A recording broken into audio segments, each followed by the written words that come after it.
¿Cómo están? Muy buenos días en este miércoles 4 de junio del año 2025. La Corte Suprema ha ratificado que las escuchas telefónicas realizadas a la psicóloga Josefina Uneus fueron ilegales. Esta decisión, antes que interpretarse como una interferencia en la investigación del caso Procultura, en sus muchas aristas, pensamos que debe entenderse como un llamado de atención sobre los límites del Estado, porque en las democracias los Estados tienen límites. No va por el lado de afectar la investigación en esta causa, que ha revelado, como ustedes bien saben, graves falencias en la fiscalización del uso de los recursos públicos, ni tampoco debemos suponerlas para un impedimento para que el proceso judicial siga adelante hasta determinar todas las responsabilidades penales que correspondan. Pero hay algo clave, básico y que no se nos debe olvidar. Pretender alcanzar la justicia con legalidad no es pedir demasiado. Al contrario, es una cosa básica, irrenunciable si queremos sostener una democracia que se preside tal. Esta resolución judicial interpela directamente al Ministerio Público. Ayer el fiscal nacional habló y dijo que se iban a evaluar los alcances para ver si eventualmente se podían llevar a cabo algunos procedimientos disciplinarios contra los involucrados en esta situación, muy en particular contra el fiscal Patricio Cooper. Pero como es el sentido de estos comentarios también y del trabajo editorial de este medio que trata de conectar lo particular con lo más general, pensamos que no basta con eso, que se deben revisar en general, con urgencia, los métodos que se están utilizando. Por eso decimos que no es solo desde ahora y no solo respecto a este caso. La tentación de transgredir por parte de alguna investigación, de algún fiscal, el espacio privado, aún con el argumento o la coartada del interés público, pone en riesgo al final el marco legal sobre el que debe funcionar una sociedad democrática. El Estado al que la Fiscalía pertenece no solamente tiene el deber de investigar y perseguir delitos, que es lo que en general hace la Fiscalía, sino de hacerlo respetando los derechos fundamentales de las personas, entre ellos su intimidad. Cuando se cruzan estos límites, para nada se fortalece la justicia. Al revés, solo se debilita la confianza en las instituciones, que es uno de los principales problemas contemporáneos y de los cuales se valen quienes quieren debilitar la democracia. Y hay un componente aún más grave y que no debe producir nuestro acostumbramiento, digo, ni del sistema político, ni de los medios de comunicación, ni de las ciudadanas y ciudadanos, que es que en casos como este, la vulneración de la privacidad ha estado acompañada por filtraciones que operan como verdaderos linchamientos públicos. No podemos ser ingenuos ni transformar nuestra pasividad en el rol de títeres. Estas filtraciones tienen propósitos y muchas veces buscan demoler la reputación de personas antes de que se establezca su culpabilidad o inocencia. Así, la investigación penal, y lo que voy a decir a continuación es muy grave, podría ser vista, o más directamente podría ser instrumentalizada como herramienta política, algo que ninguna persona que adhiera a la democracia y al Estado de Derecho podría considerar aceptable. Más aún en el caso de la Fiscalía, que es una institución relativamente joven de la República, puesto que en estas prácticas se juega también su prestigio, un prestigio que lamentablemente ha estado varias veces expuesto desde la creación de esta institución. Entonces pensamos que lo edificante y lo conveniente es ver más allá de este caso puntual y reivindicar una defensa firme de la privacidad como un valor que trasciende las diferencias políticas y las contingencias. En tiempos sabemos como este, donde lo íntimo se diluye, donde las personas a veces por voluntad propia concurren a las redes sociales a exponer su intimidad y en donde por lo tanto todo parece estar en la vitrina, es súper importante recordar los relatos que anticiparon los peligros de un Estado que todo lo vigila, que incluso lo hace en el espacio privado. Por eso alguna vez hemos mencionado, pero esta vez quería volver a citar esa novela distópica que se situaba desde la década del 40 en 1984, pero que está tan vigente, así se llama esta obra de George Orwell, con ese gran hermano, ¿no?, que ha sido adoptado como concepto por los realities, que estaba siempre presente en el espacio privado. O esta otra notable película, La vida de los otros, que retrataba el espionaje cotidiano del Estado en la Alemania Oriental a través de la Stasi. Bueno, estos dos ejemplos, que usted los puede consultar a través de la literatura o del buen cine, nos muestran no solamente creaciones artísticas, sino que son advertencias respecto a lo que puede ocurrir en un extremo cuando los límites en la acción del Estado sobre la privacidad de los individuos no se respetan a tiempo.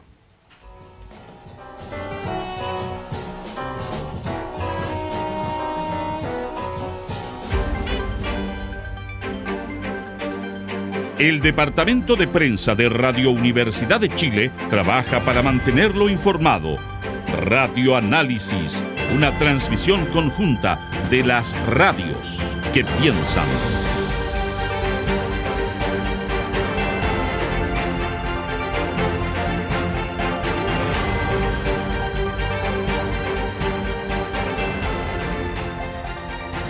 Bueno, son las 8:15. Queremos saludar a esta hora de la mañana al precandidato presidencial del Frente Amplio en las primarias que van a ser el próximo 29 de junio del oficialismo. Nos referimos al diputado por la región metropolitana, Gonzalo Vinter. ¿Cómo está, diputado? Buenos días, gracias por recibir esta comunicación.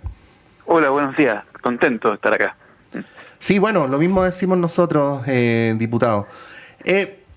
A ver, es difícil, yo diría que es imposible para una entrevista periodística abarcar todo lo que representa una candidatura presidencial, así que vamos a hacer algunas preguntas así con vocación esquemática. ¿Qué en lo medular diferencia a la candidatura de Vinter o a la candidatura del Frente Amplio, por ejemplo, de la de Jara y Toa? Oye, sí, quiero hacer una pequeña previa, si me lo permiten, que estaba escuchando el comentario editorial. Y sumarme a la idea de que el fallo de la Corte de Antofagasta creo que no ha sido replicado, comentado, amplificado por la sociedad chilena como corresponde, ante la gravedad sobre nuestras vidas, sobre la vida, aquello a lo que se exponen todos los chilenos frente a los métodos que allí se describen y califican por la Corte de Antofagasta, y decir que la investigación penal no podría en Chile ser objeto de operaciones políticas, sino que lo está haciendo en este momento totalmente. Ya muchas personas ya han visto manchada su reputación sin haber cometido delito alguno por la técnica de filtrar la pregunta de si acaso alguien está involucrado en algo sin filtrar la respuesta, siendo la respuesta negativa. Eso ya lo estamos viviendo y no se arregla esa reputación, ¿eh? Sí, ahí, diputado, yo no quiero desordenar mi propia entrevista, pero a propósito de lo que usted dice... que me dio mucho gusto escuchar que se esté hablando de eso, porque cuando yo vi el fallo de Antofagasta dije, esto es lo más grave que ha pasado en el año, prendí todos los canales de televisión y no aparecía en ningún lado, entonces escucharlo a usted me dio alegría. Sí, no, es bien corto lo que iba a decir, que, claro, yo no lo puedo afirmar, ¿no? Yo digo, esto parece ser, o podría parecer ser. Ahora, que lo afirme un diputado de la República, además investido como candidato presidencial, da cuenta de la descripción de una situación que es muy grave. Por eso le puedo poner dos ejemplos, ¿sí?, como súper concretos. El caso de Irina Caramanos.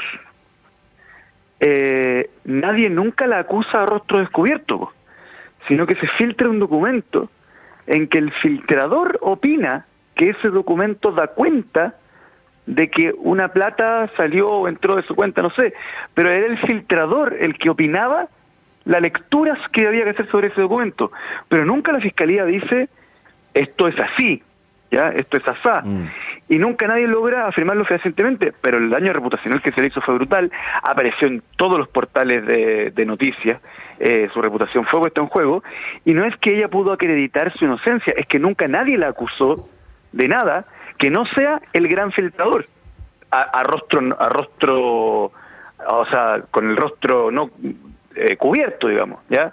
En el caso mío, yo viví una que es muy, que más allá de que sea el caso mío, la gracia que tiene el caso mío es que es muy fácil de explicar, ¿ya? Llega un tipo que es un estafador y va a la fiscalía y dice, tengo la tincada de que Vinter está involucrado en X delitos, en el caso Sierra Bella. Y el fiscal da traslado a esa declaración a la PDI y le dice, ¿puede ser que este señor Vinter esté involucrado en el caso Sierra Bella? La respuesta no la conocemos, lo que sí sabemos es que ellos llevan 2 años investigando y jamás no tengo ninguna relación, de tanto así que a las 2 semanas el caso estuvo cerrado, ¿ya? Ujú. Pero alguien filtra la pregunta al canal Mega, Ujú. pero sin la respuesta, porque la respuesta de la PDI fue no está involucrado. O sea, está involucrado David en el caso de Rebella, y la PDI dice no está involucrado. Pero alguien agarra la hojita de la pregunta y se la manda a un canal de televisión, para que el canal de televisión haga un documental de media hora sobre si acaso estoy involucrado, omitiendo deliberadamente el filtrador, que la respuesta fue no está involucrado. Entonces sí, pues estamos en un tema bien peligroso, ¿ya? Sí, Perdón, volvamos a... Yo cierro con esto bien breve y vamos a la pregunta, diputado. Ojalá pudiéramos entender, y quizás en esto soy ingenuo o utópico, que cuando uno defiende estos principios no está defendiendo a un sector, ni a una persona, ni al poder, todo lo contrario. O sea, precisamente para que nuestras instituciones lleven hasta el fondo las investigaciones y esas investigaciones sean legítimas ante la ciudadanía, se deben hacer apegadas a la ley, ¿no? Y el principio de la intimidad es un principio de carácter universal. Entonces esto no es en favor ni en contra de alguien esto, para evitar las lecturas partisanas, ¿no? Sobre este asunto. Sí. Me sumo, esto no tiene nada que ver conmigo, es irrelevante lo que me pasó a mí, lo que le pasó a esto, lo que le pasó a otro. El punto es que si los ciudadanos no confiamos en la Fiscalía o en los tribunales de justicia o en cualquier otro órgano al cual le hemos delegado la facultad de investigarnos y de tomar decisiones jurisdiccionales, tenemos un problema muy complicado. Y hoy día, mire, los partidos políticos de los cuales yo soy parte tienen una confianza de la ciudadanía de 4%, pero los tribunales de justicia y la Fiscalía tienen una confianza ciudadana de 14%. Y eso es tanto o más grave, porque esas son instituciones que pueden determinar que una persona se va o no a la cárcel, ¿ya? Entonces es bien grave y es algo a lo cual tenemos que hincarle el diente para repararlo. Sí, pues. Bueno, vamos fue un poquito largo el paréntesis, pero creemos que es un tema importante. Sí, yo también creo. Sí, respecto a lo que le preguntaba, ¿no? Retar, pero... No. Sí. ¿Qué es lo que en lo medular, en lo sustantivo, diferencia su postulación de la de Jarito A, por poner dos ejemplos? Podríamos poner a Mulet también, sí. Mire, yo creo que estamos en una primaria que hay que destacar que efectivamente es de unidad de un sector que está gobernando juntos, por lo tanto evidentemente la ciudadanía va a encontrar similitudes, lo cual no es malo, sino que da cuenta de un proyecto común, de un proyecto país que no se encuentra al frente, porque la derecha no fue capaz de tener primaria porque no es capaz de consensuar un proyecto común, o ese proyecto común no les parece lo suficientemente relevante como para armar un bloque común y hacerlo carne en la vida de los chilenos. Aquí van a encontrar unidad, allá van a encontrar gente que no es capaz ni siquiera de tomarse un café entre ellos. Yo creo que en lo medular representamos tradiciones políticas distintas y visiones distintas del país, siempre con la previa de que estamos determinados a gobernar juntos. Pero, por ejemplo, si uno analiza el manifiesto que subió Carolina Toá a su página web, ella habla como de que la época de las grandes reformas se acabó, ¿ya? Tiene mucho énfasis como en administrar lo actual, y yo creo que en su discurso ella manifiesta una cierta nostalgia de los años 90, y yo creo, por el contrario, que gran parte de la frustración que viven hoy día los chilenos es porque cambios que eran muy importantes, demandas de justicia muy profundas, no se hicieron. Y que lo que yo creo es que no hay que quedarse a mitad de camino, que es lo peor, sino más bien avanzar hacia los cambios que Chile necesita. Porque además, y ahí hay una cosa en la cual yo creo que mi candidatura se distingue, más que tengamos un desacuerdo, se distingue, que mi candidatura, si uno la analiza, tiene mucha propuesta de futuro, de preparar a Chile para el futuro. Por eso, por ejemplo, yo pongo todo el gran énfasis en la educación técnico-profesional, para empleos del futuro, para inteligencia artificial, para agricultura, ¿cierto?, basada en la tecnología, porque entendemos que Chile tiene una condición espectacular para ser un país próspero en el futuro, pero que para eso tiene que tener una nueva economía, que no es la economía pensada en los años 80 y 90. Y con la candidatura de Janet Jara y de nuestros aliados del Partido Comunista, también somos fuerzas políticas que son distintas. Por eso, por algo existe el Frente Amplio y existe el Partido Comunista, y hemos manifestado diferencias. Le pongo dos ejemplos concretos. El tema internacional, que algunos dicen que se ha sido majadero con la pregunta, yo creo que no se ha sido majadero porque no se ha respondido a la pregunta, ¿ya? En Chile hay 800.000 venezolanos y no ser nosotros tenemos diferencias con el Partido Comunista acerca de quién ganó las elecciones. Eso ya no son opiniones abstractas, eso es un asunto muy concreto. Entonces yo creo que esa es una pregunta que tú sí tienes que saber responder con claridad. Y por ejemplo, le pongo otro ejemplo más cercano a Chile, el acuerdo Codelco-SQM. Ahí tenemos una forma de ver a las tres candidaturas separadas. ¿Hay diputados? Sí. Óscar Landerreche, de la candidatura de Carolina Toá, cuando se hizo el acuerdo de SQM, dijo que no tenía ningún sentido que el Estado tuviera el 50% más uno del control del Salar de Atacama en la nueva empresa que iba a crear en asociación con SQM, porque eso era un asunto como que había que dejar participar a los privados libremente. Nosotros creemos que por razones estratégicas, tanto económicas como geopolíticas, y tanto como la decisión del Estado de Chile de que el litio se convierta en desarrollo humano, está bien que el Estado tenga el control del salar. Por otra parte, la candidatura de Janet Jara y la misma candidata Janet Jara dice, no, esto lo tiene que explotar el Estado directamente. Nosotros creemos que el Estado no tiene una empresa de litio, y que la forma de crearla justamente es hacerse con una que existe, pero que no podemos esperar, 30 años, que es lo que nos podemos demorar en tener una transnacional de litio que tenga negocios con distintos continentes, porque no sabemos cuánto va a durar el ciclo del litio, y por lo tanto lo realista es asociarse con otra manteniendo el control. Sí, ahí tenéis tres visiones súper distintas. Sí. Yo tengo una apreciación sobre la candidatura de Carolina Toá que reconozco que no tengo cómo probar con el método científico. Bueno, en general la política no opera con el método científico, pero que es la siguiente. Esta mención que usted hacía, no sé si fueron las palabras exactas, pero una suerte de nostalgia de los 90, ¿no? Que hay otros que lo han interpretado como una defensa de la obra de los 30 años. Que es muy distinto. Sí, pero que da cuenta, aquí es donde viene mi apreciación, que no tengo cómo probarla, pero es para favorecer esta conversación. Da cuenta de una crítica implícita a ustedes, en al menos, cuando digo ustedes, Frente Amplio, ¿no? En al menos dos sentidos. Uno, esto de que gobernar y hacer los cambios y las transformaciones que ustedes propugnaban en las calles en la década anterior no era tan fácil como ustedes decían, ¿no? Y una segunda crítica que se podría derivar de eso también, y que es que en algún momento el Frente Amplio utilizó el argumento de la superioridad moral para cuestionar a quienes estaban dentro del sistema, y que la realidad ha demostrado que todos los grupos humanos son falibles y tienen porcentajes de personas corruptas, ¿no? Respecto a estos dos asuntos, ¿qué decir? Sí, el primero es que yo cuando hablo de la nostalgia de los 90 no me refiero a eso, sino que me refiero a una mirada a una forma de ver la política con el espejo retrovisor, ¿ya? Yo tengo una visión positiva de la obra del gobierno de Pedro Aguirre Cerda, por poner un ejemplo, pero eso no significa que yo crea que haya que ir hacia allá. Cuando yo digo dejar la nostalgia de los 90, es dejar de decir, tenemos que volver a hacer lo que hicimos antes para tener el resultado de antes, porque el mundo que se viene con otras características. Chile es un país exportador.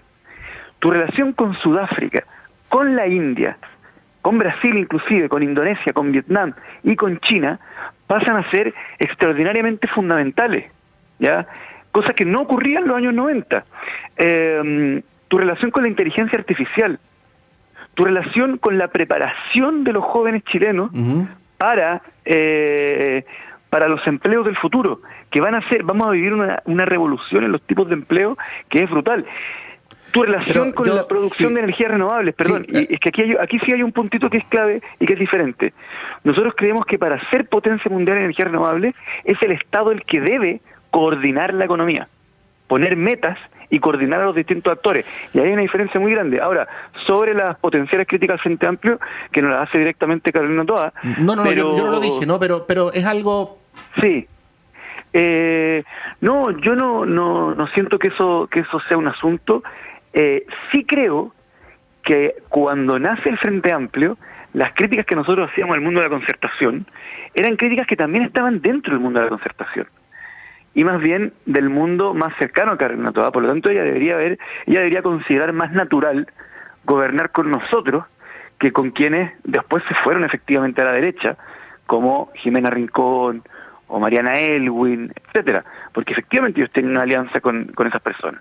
Y la otra crítica que nosotros hacíamos, y que yo creo que no quedó refutada, es la crítica que en algunos pasillos de la concertación es mucho tiempo y es muy amplia, pero creo que en algunos pasillos de la concertación se coló el interés empresarial, y se empezó a confundir cuándo se estaba defendiendo el interés de grandes empresarios y cuándo se estaba defendiendo el interés del bien público. Ya, y cuando se dice que este es y la tercera crítica, ¿sí?, que yo puedo hacer, sin que eso sea una crítica a los 30 años, que es una cosa que no salió del Frente Amplio, la expresión criticar los 30 años, no se puede criticar una época, pero tiene que ver con que yo creo que hubo un momento de autocomplacencia tal que no se estaba invitando a la sociedad chilena a ningún cambio, ¿ya?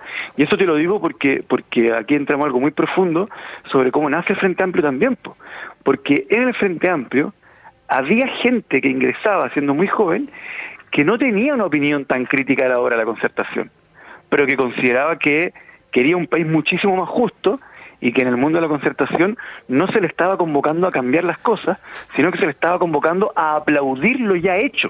Pero a ver, diputado, cuando el Mercurio y la Tercera hablan bien del gobierno, que no es muy habitual... no, eso no me ha tocado nunca. Sí, el argumento que más usan es que el presidente, y cuando es la personificación del gobierno, ¿no?, cambió las ideas que traía de antes, ¿no?, que se moderó. Algunos incluso hablan del gobierno del presidente Boric como el quinto gobierno de la concertación. Entonces, más allá del análisis que usted hace, que es muy interesante en lo concreto. Sí, perdón, solo quería preguntar si se entendió el sí, último punto de gente que estaba la única convocatoria que recibía era aplaudir lo ya hecho, ¿no? Habiendo tanto por cambiar todavía en esa época, y hoy día también. Mire, yo creo que el presidente ha tenido que ir adaptando al mundo que le toca. El presidente gobierna pensando en el supremo interés de la nación, gobierna con minoría parlamentaria y gobierna la realidad que le toca. Y eso es algo que yo recojo y que también lo haré cuando sea presidente, que no es la realidad imaginada, sino la realidad que toca, y gobernar es difícil. Uno tiene presupuestos acotados, tiene determinados votos en el Congreso, etcétera, y hay que hacer sacrificios. Yo le pongo distintos ejemplos en situaciones en las que nosotros hubiésemos querido avanzar mucho más y no se pudo. A mí me hubiese gustado hacer una inversión mucho más grande en educación escolar. A mí, por ejemplo, me parece que la reconstrucción en Viña del Mar no es algo de lo cual no podemos definitivamente estar orgullosos. Tampoco se hizo nada, y esto me duele porque es mi distrito, para erradicar la población de agua emergencia. Y si quiere, desde el punto de vista ideológico o de cambio en nuestra idea, la reforma de pensiones, yo creo que es el caso más fuerte durante nuestro gobierno, en que necesitábamos una reforma, porque necesitábamos subir las pensiones a los adultos mayores, ¿cierto? Y además, la PGU sin más cotización era fiscalmente inviable, y ante la necesidad de una reforma, tuvimos que hacer una reforma que dista mucho, pero mucho, de lo que nosotros hubiésemos querido, y lamentablemente se parece a la propuesta de nuestros adversarios, que en este caso es la derecha. Sí, diputado, en honor al tiempo, y lamento, sí, voy a alcanzar a hacerle la última pregunta. Me gustaría hacerle esta última pregunta sobre una perspectiva más doctrinaria y estratégica, pero se la voy a tener que hacer solo en el plano electoral. Cuando, frente al argumento de que todas las encuestas señalan que la única posibilidad que tiene el oficialismo de ganar la elección presidencial es en un par de escenarios con Carolina Toá y en ninguno sin ella, ¿qué podría contestar usted? Porque que en todas esas encuestas, más del 50% de los encuestados no sabe, no responde, no ha decidido, y que a estas alturas del 2021 era Jadwe o Lavín o Pamela Giles. No había más. Jadwe, Lavín o Pamela Giles. Uno de los tres. Nadie que no fuera uno de esos tres podía ser presidente. Y la segunda vuelta fue entre Kast y Boric. Entonces yo les diría, no sobreestimen la determinación con que los chilenos hoy día han decidido sus posiciones frente a la elección presidencial, porque queda mucho trecho y la historia nos ha enseñado que lo que dicen las encuestas en junio del año en que se elige en noviembre dice algunas cosas, pero muy poco definitivas. Y una diferencia con mi candidatura y la de Toa es que la gente conoce mucho a Carolina Toa. Carolina Toa fue vocera del No en el año 88, luego fue diputada, etcétera, y ahora fue ministra durante 3 años y apareció literalmente todos los días en el noticiero. Eso no es algo malo, ¿no? Pero me refiero a que ya la gente la conoce. A mí la gente todavía, mucha gente en Chile está por conocerme, lo cual puede generar un efecto que genere más esperanza. Diputado Gonzalo Inter, le queremos agradecer por esta entrevista. Que tenga un buen día. Muchas gracias. Chao. Ahí está el diputado y candidato presidencial del Frente Amplio para las primarias del próximo 29 de junio, Gonzalo Inter, dándonos su apreciación respecto a los clivajes en los cuales se está dando esta competencia electoral, sobre ciertas posturas, sobre el pasado, sobre el presente y sobre el futuro, y por supuesto las diferenciaciones que, si no, ¿para qué son las elecciones? Hay que tener con los otros candidatos, Mulet, Jara, Toa. 8:35, breve alto, a la vuelta a nuestro panel de conversación.